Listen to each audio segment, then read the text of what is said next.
Hi friends. So ఇప్పుడు ఇందాక మనం చూసాం కదా అటు సైడు, ఇది వచ్చేసి స్పిల్వే గేట్స్ అని చెప్పాను కదా. సో ఇవే మనకి స్పిల్వే గేట్స్. ఆల్మోస్ట్ 12 గేట్స్ ఉన్నాయి ఇక్కడ.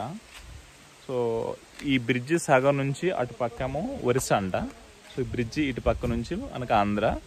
సో 75% ఇన్ ఆంధ్ర అంట. సో వాళ్ళకేమో అయితే రైట్స్ లేవంట. సో ఇక్కడ జనరేట్ అయిన పవర్ కానీ ఈ వాటర్ కానీ మొత్తం మన ఆంధ్ర వాళ్ళు యూటిలైజ్ చేస్తున్నారు. సో అయితే ఇది సీలియర్ ప్రాజెక్ట్ కాదు. సో ఇది డొంకరాయ్ ప్రాజెక్ట్ అంట.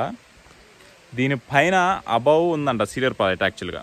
సో సీలియర్ ప్రాజెక్ట్ నుంచి పవర్ జనరేషన్ అయిన వచ్చిన వాటరు దీనికి వదులుతారంట. ఓకే, ఇందా మనం పవర్ హౌస్ చూసాం కదా. సో దాంట్లో పవర్ జనరేట్ చేసి మళ్ళీ కిందకి వెళ్ళినాయి కదా వాటరు, అవి పుల్లూరు దగ్గర ఇంకొక పవర్ జనరేషన్ పాయింట్ ఉందంట, అక్కడికి వదులుతారంట.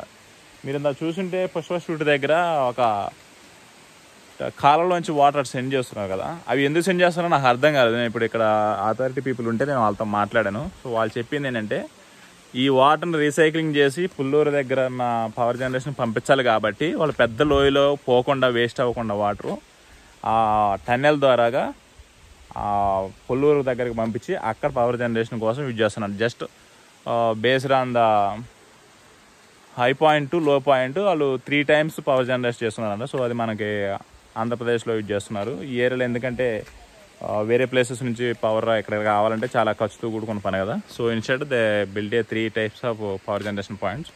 సో మీరు చూసినట్టయితే 12 gates ఉన్నాయి ఇక్కడ. సో ఇక్కడ మీరు చూసుకుంటే ఈ గేట్ కనబడుతుంది కదా, ఇలాంటి 12 ఉన్నాయి. ఎప్పుడైనా వర్షం వస్తే మాత్రం 3 or 4 రేర్లీ యూజ్ చేస్తారు, ఓపెన్ చేస్తారంట. సో వేస్ట్ వాటర్ని ఇలా కిందకు వదిలేస్తారు. ఇవన్నీ కలిసి అల్టిమేట్గా మళ్ళీ మనకి గోదావరిలోకి మెర్జ్ అయిపోతాయి. సో ఎందుకంటే అది బాగా ఎక్కువ కదా వాటరు. సో అదండి ఇది మనకి regarding that Donkarai project and power generation. Will catch you later.